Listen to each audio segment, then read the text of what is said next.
gang stalking coordinations expert here. It's a private practice, kept quiet, and at arm's length from triple-letter agencies. Industry term for what we do is DE, domestic espionage, and legally is not different from what a private investigator will be expected to do. In practical terms, we get tech you don't have access to, and use it to fuck people up and watch them try to fix it. Last Fred got done in for free. To catch you up, we have a baseline of work we do. Fairly mundane following/stalking, and all the esoteric shit is extra, and any agency that wants it done needs to supply the equipment to us as well. Let's hear what you feel you should know. What are the telltale signs of a gang stalker? We make ourselves noticeable enough to be apparent to the target, while still maintaining the appearance of a coincidence.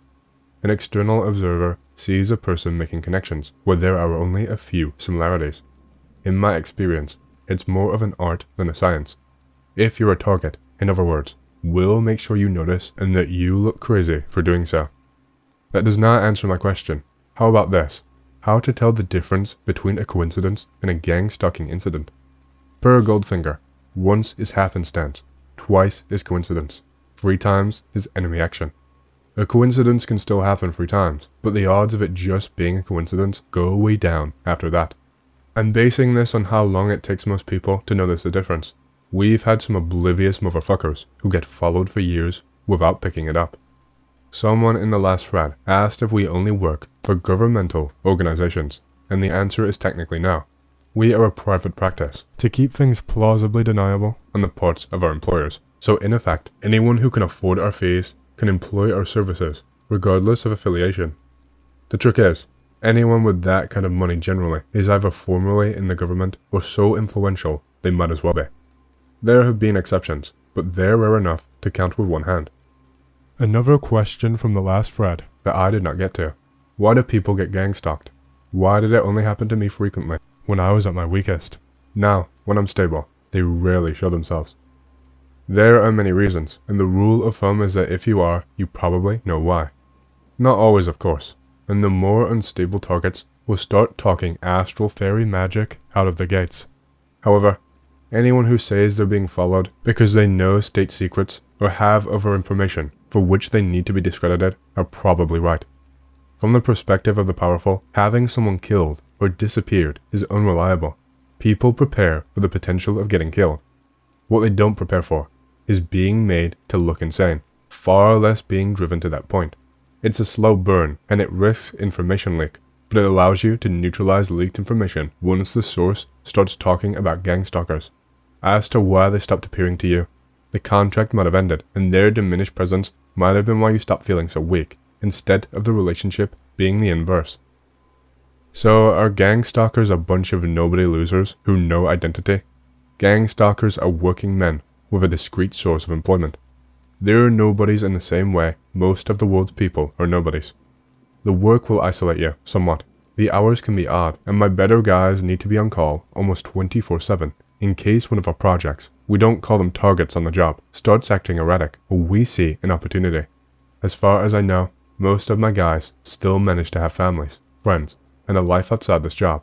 We like to joke that you should tell your wife you're cheating if she asks too many questions. What's the goal behind gang stalking someone? Paranoid to the point of taking their own life/breakdown? Sometimes, we generally don't ask the why, but the general goal seems to be the psychological breakdown, or the appearance of it. The meme has spread far enough that even someone talking about gang stalking is enough for them to be perceived as crazy. Taking their own life is usually unnecessary when someone has been branded as insane by public perception or locked up in a psych ward. Chemical addictions are usually a positive result for projects too. What's most important is usually invalidating info that they have. The weirdest part about gang stalking is how they're able to predict where you're going to be that day, maybe even months in advance. I often think it's some kind of psychic that can scry or a remote viewer that can go through time. It makes much more sense for psychic gang stalking compared to deep state military technology gang stalking. This is a common misconception. We have tech that you don't, supplied through employers for projects, but anything on the level of remote viewing is called voodoo in the industry. There are DE groups which will use it, but mine does not, and we've never needed it. Psych profiles and predictive programming do the job just fine. Human brain activity is not a hard thing to anticipate in the modern day, and that's a fact that bears out in advertising as much as what we do. Have you ever been caught red-handed or had a project attempt to counter gangstalk you? If you get caught, do you just disappear or do you hang around and start acting more normal? It happens, and the general policy is to act normal if you can't get clear. Sometimes it's better to act normal even if you can, since if witnesses see the project acting erratic towards you, it makes the perception that they're crazy all the more solid. If the project gets violent, you want to not fight back if there's any possibility of witnesses. We get some guys who want to be hard-asses and kick the shit out of projects anyway, which attracts heat on our guys and is problematic, so I'm very emphatic about them not doing that. How did you get your start in the industry? Do you know any DE people who experience karmic backlash? Is it true DE employees sometimes get placed under surveillance and harassed occasionally? Are the people in the DE industry regular people, or are they all affiliated with organized crime? I got my start in the industry through my brother, who never told me how he got into it, except that he had a friend whose father was into it, and wanted him in too. My brother has kinda taken a back seat, while I handle most of the day-to-day operations. I don't know about karmic backlash, but there's big money in this kind of work. If you get a substance habit, or a gambling addiction or something, it can ruin you, along with all the other vices that may come along with big money. It does happen. DE employees are not immune to harassment. Sometimes other companies will do it if they feel like someone's muscling in on their turf, and the possibility also always exists that you'll learn something on the job that you're not supposed to. Affiliations with organized crime vary from group to group. Most of my guys are normal. I prefer them that way. I get a few fresh guys out of prison who want an honest start at life. We get some guys who want to be hard-asses. That sounds so counterproductive. I mean, I guess it would maybe make sense if you first become friends with them, then place the project in the position of doing some immoral shit that their friend beats the shit out of them for. Also, have you ever been upstaged hard and flexed on by government intelligence agents? I feel like that would be both cool as hell, but super scary at the same time. It's what happens in your head when you work on a project for long enough. Seeing how they act under pressure, your empathy melts away. We've had intelligence agents muscle in on us. They're the kind of people who you can't say no to, so we kind of have to grin and bear it while they start pushing us out of a project. All of the ones I've dealt with are complete pricks, but that's what happens when you come out of a modern college. As I said in the earlier post, eventually you start seeing how people are under pressure. The level of resentfulness and cruelty you can drive someone to while they continue to claim the moral high ground makes you lose any empathy for them. When I get on a project these days, I'm already anticipating the ways in which they'll threaten their new invisible enemy. You can see a similar example in this thread. Any concept of mercy, love, and grace disappears whenever something directly affects you. I guess I stopped thinking that people are essentially good. It's not unreasonable for a nonce to verbally attack you in a thread where you admit your job is to mentally abuse people, regardless of moral standing, to the point of possibly ruining their lives. I personally am not blaming you for it, Ganganon.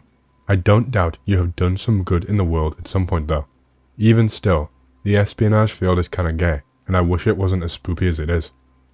I wouldn't say it's unreasonable, but you see and cause enough of it and it does erode your empathy. Have any of your employees been kidnapped by your projects and questioned? I feel that would be something I'd do if I'd noticed someone followed me.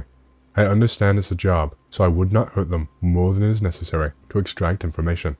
Generally, no. Guys who get that close to a project are required to have training to prevent that.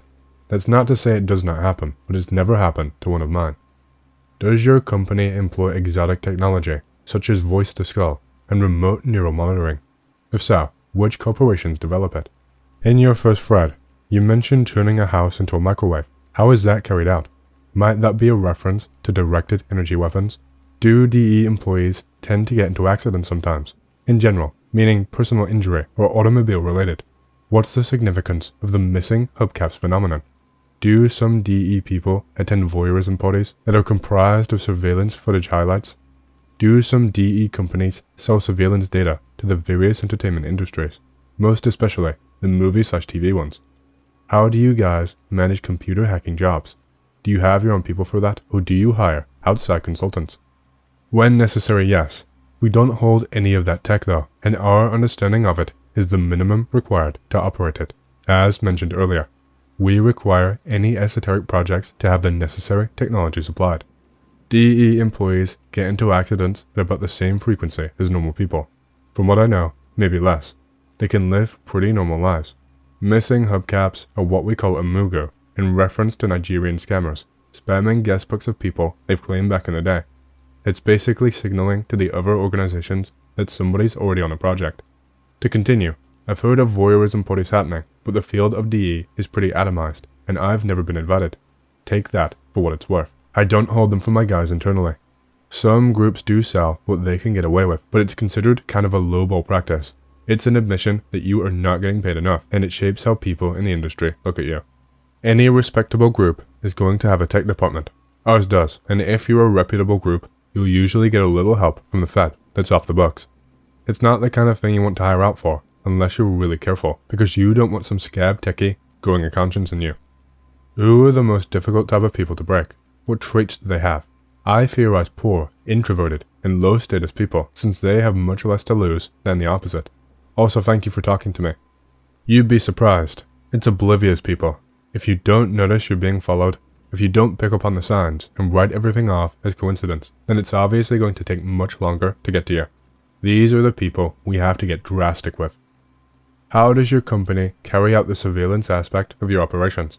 Do you break into a house and plant hidden microphones and cameras, or do you employ remote means, such as a parabolic/laser microphone from a nearby house? What about surveillance minivans? Do you guys own those, or do you rent them from a company? How do you guys crypto stock online multiplayer games? Like, how are you able to enter the same match a gamer is in, even though the matchmaking system is random? I've heard one theory that involves the use of third-party servers owned by the mafia. How do you guys crypto stock people on the site, especially the ones who don't use names or trip codes? Do you guys have janitors/mods on the payroll? Remote means are best. Hidden cameras and nice are the kind of thing you want to use sparingly and for maximum effect. We'll use a combination of whatever possible, but we'll err on the side of remote surveillance. Used to be, and still sometimes is. You'd get groups who would practically stud a project's house with eyes, and they'd find dozens of them. Funny, can be a good angle to make them look schizo, but there are more efficient ways to do the latter. It's considered lazy. Surveillance vehicles will be used, but minivans are generally overkill. We don't need to operate out of anything larger than a cop car, unless we're working on a project in a high-rise or something. Crypto stalking is not something I'm familiar with on a technical level, but we do have guys in our computer department who do it, and from what little I understand, it's generally fed tools and servers, or the latter, co-opted by criminals. Around here, anonymity really isn't a barrier, even without people like on X and elsewhere who are willing, if not eager, to identify themselves via names and trips. You can learn a lot from someone's typing style and word choice before you ever need to get into IPs, anon or not. When we need more, it generally comes through Fed pipelines or similar, even if it's not always the Feds employing us. What are the main reasons for gang stalking these projects you take on? I've alluded to this a few times, but I have not answered directly. Bear in mind that I do not ask too many questions if I can help it, but the general scope of our projects involves people who know things that they should not. Taking their own life is usually not the end goal, but mental collapse, or the appearance of mental collapse is. These things destroy the credibility of the project, and nullify the danger their information poses.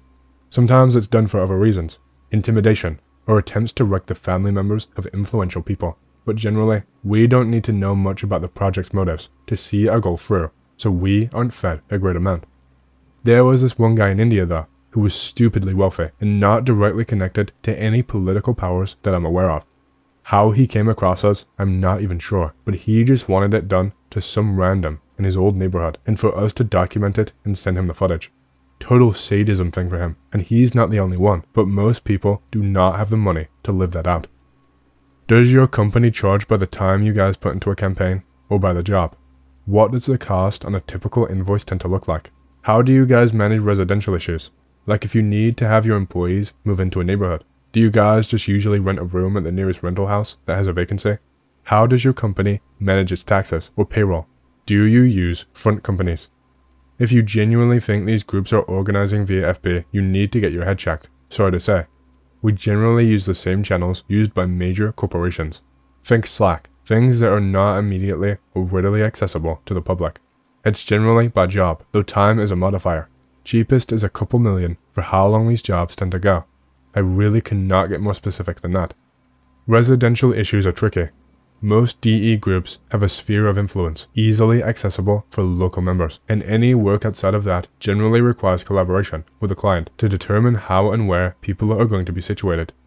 For our normal work though, we're not going far enough from where we live anyway to merit more than a few nights stay at a motel at most, and usually not even that. As to the last question, generally it's through fronts.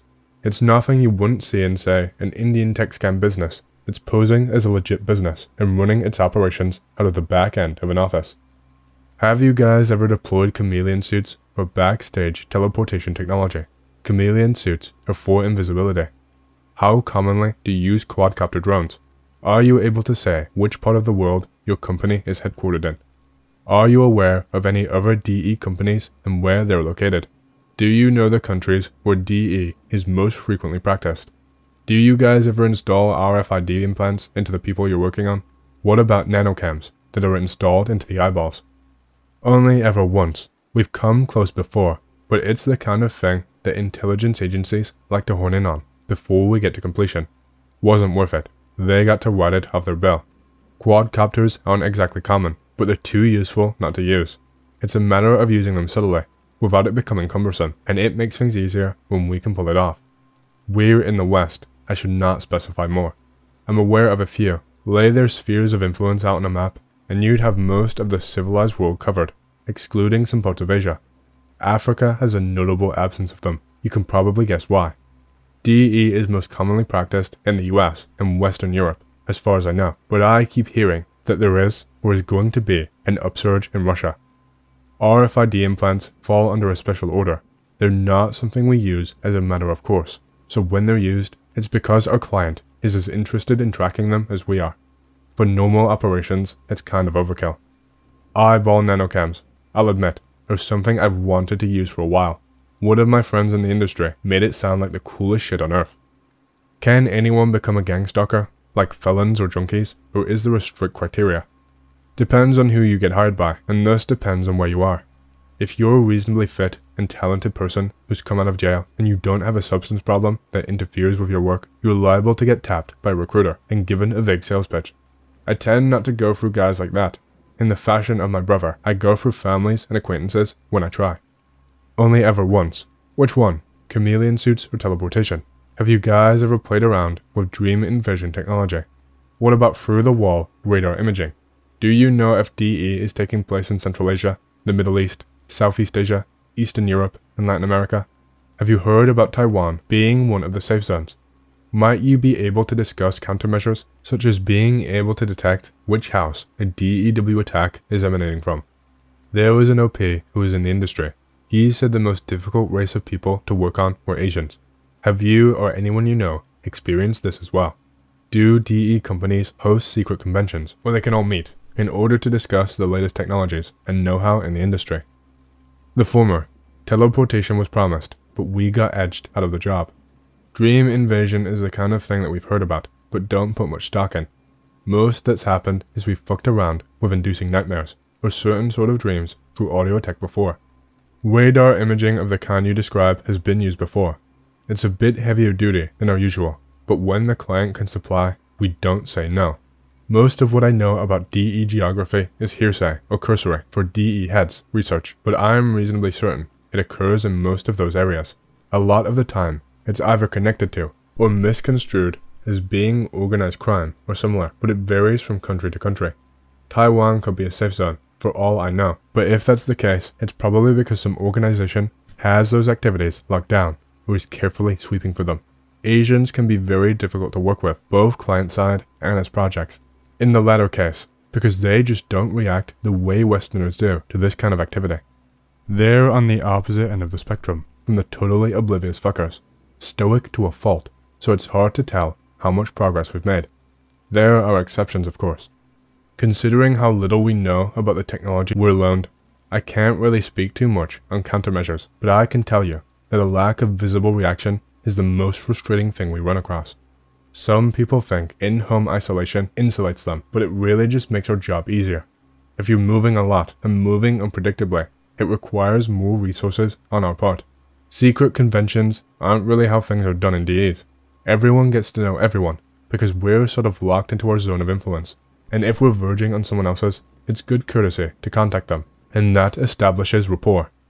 Occasionally, companies and employees will meet, usually on an informal basis, but that's it. What are the things you look for in clients that fit job criteria? Also, what are a few ways to know that you are being stalked? Like, let's say someone researches about Christianity. Will the person see lots of 666 license plates? Does a person's search history get used against them? People without a lot of connections or social lives, which is why people fresh out of jail are so common DE recruitment targets. You're going to be working odd hours and spending a lot of time outside, so you'll need to not have a lot of pre-existing commitments. You'll learn to shape your life around your work. It helps if you can fight, helps if you can stay up late and for long periods, and helps if you're meticulous about keeping records. Most of what we do at the baseline is idiot-proof, and I make note of the guys who can handle more complex jobs for when they come along. Being stalked is going to be different per person. You want to look for consistent discrepancies and coincidences. Something like what you described is possible, although a little esoteric. But if you're constantly seeing 666s in license plate numbers and cars around town, then there is a good chance it's not a coincidence. Why are certain people chosen as targets for gangstalking? Thanks, LP. Because you know something you should not. You pissed off someone a million times richer than you, or someone is indulging in some sadistic voyeurism in order of rarity. There are other reasons, but these are the most common. I'd imagine that it takes dozens of different people to harass a target, because it would probably be too obvious if the same 10 people were to be constantly provoking someone little by little as time went on, unless they use different vehicles all the time without being seen. How many people do you usually need to successfully do your job stalking one person? Do you guys stalk several people in an area, or is all of the manpower used for only a select few individuals? It will take a couple dozen for most normal people, on the high end, but you're only going to have a few people actually on the ground. That is, out on their feet in the target's vicinity at any one time. A lot of people are going to be in cars, performing surveillance, etc. Generally, we don't have to deal with more than 1 or 2 projects at a time, so we can swap people out and work them in shifts through aspects of the project. Like I said in previous posts, most of our more exotic gadgets aren't kept in-house. They are supplied by clients at their expense, so we generally do not know more than we need to for how to get them to work. Health sabotage has been part of that, taking food and clandestine injections among others, and it's the kind of thing we only do at the request of the client. Severe dehydration is doable, but again, requires something a bit like a DEW to pull off. I don't know more than that it changes the air quality in the vicinity of the home and has to periodically paint an area at a specific angle to work right. The last thing you're talking about sounds like someone was fucking up a dream disruption tool, the sort I've worked with, which use directed sound and drill into the subconscious. You would not have noticed it if it was being operated right, from what I know. We aren't technically supposed to be doing what we're doing, so any evidence we gathered would have to be given some other source to be presented in court. It's the kind of thing that's more trouble than it's worth, and most police forces aren't even aware of us, unless it's through some client of ours. I've never personally been tapped for work in tandem with the cops, but that does not mean it does not happen. Being asocial is not going to make you a target. Opposing the system might. Insulting the wrong person, if it's someone of sufficient power and pettiness, definitely can. Anyone can hire out for basically any reason they want. It's possible, if not exactly likely, that someone wanted to help you. Only really esoteric clavo groups will refuse a job on twisted moral grounds. You said you saw some people, when pushed to the brink, did things that made you lose empathy for people. What things did they do? The level of violence some people will promise if they want to try and make it stop without sacrificing their egos. The ego comes so heavily into play during these jobs, and when you start to lose your grasp and security around that ego, it reveals a lot about who you really are. Most people, as it turns out, are very eager to kill, hurt, or simply throw under the bus just about whoever it takes to stop something like this, even if they are not directly responsible. We've been offered ex-wives, ex-friends, current friends, grown kids, grandkids, anyone else is a target. Interesting. Has anyone who has participated in gang stalking been killed by the target? The scenario I am looking at is a gun owner of sorts killing one of the stalkers. It's not happened to my guys, but we have come close. It's definitely happened in the past, and these things generally do not work out well for the project or target, as you want to call them. Generally, if a client wants to keep DE sweet, they won't throw us under the bus, even though they're completely within their rights and capabilities to do so. So, cases like these get reframed, and the narrative gets pushed against the shooter right quick. In today's political climate, it's about as simple as you can get to turn the public against a gun crime, especially if some questionable social media posts surface during the investigation, which, of course, they always will, whether or not the project made them.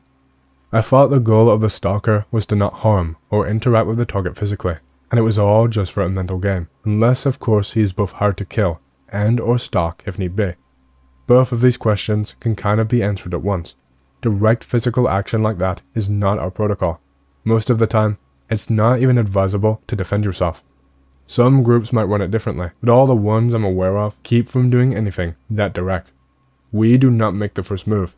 If all goes well, we don't make any moves at all. The community, CPS, etc. will do everything. So, if someone is totally immune and does not give a shit, zero breaking point, even after we start on the more exotic shit, that person is a winner.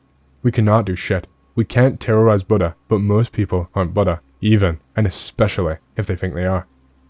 As you've said, there's really nothing here that poses a credible threat to the work. The legitimate advice I've given is something that most people, in my experience, are not capable of or interested in. People love to be persecuted because they love talking about how persecuted they are, because they think it bestows a sense of nobility on them. That'll be their first instinct, to get that dopamine hit from the sympathy and attention of other people because of this persecution, and that's our foot in the door. From there on, ignoring us gets harder and harder. Most people cannot even do it in the first place. Nothing sexual. Like I said though, a lot of people initially get off on the feelings of persecution and display it as if it'll get them adulation and pity. It does, sometimes, but it does not last, and neither does their enjoyment in it. We do get bargainers. They usually can't talk with us directly, but it has happened.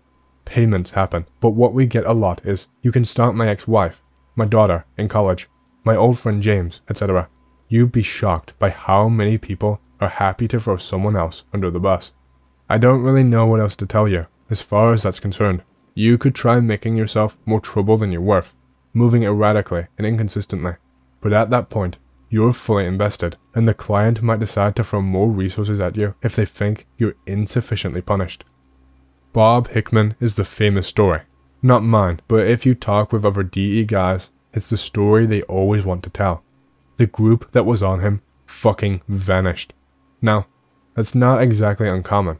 Sometimes the heat turns up too high, or someone threatens to talk, or the guy in charge gets fucked up on meth, or you've just gotta change names and shift to a new niche. But something about the guys on Bob's case did not sit right with anyone. Whoever's in his area now will not touch him. I think it's a lot of woo-woo sensationalism. I think it was a normal DE breakdown that happened at an inconvenient time in the middle of a project, but Bob being Bob, it wigged people out. I also had a guy ghost us once. Islamic guy. Very into it. Can't remember if he was a member of the clergy or just very devout. From day one, he just wasn't at his home. Anywhere else, he was supposed to be. Dead silent on social media. We never even caught a glimpse of him in the flesh, and after a week or so, we had to call it off, because the guy left no trace.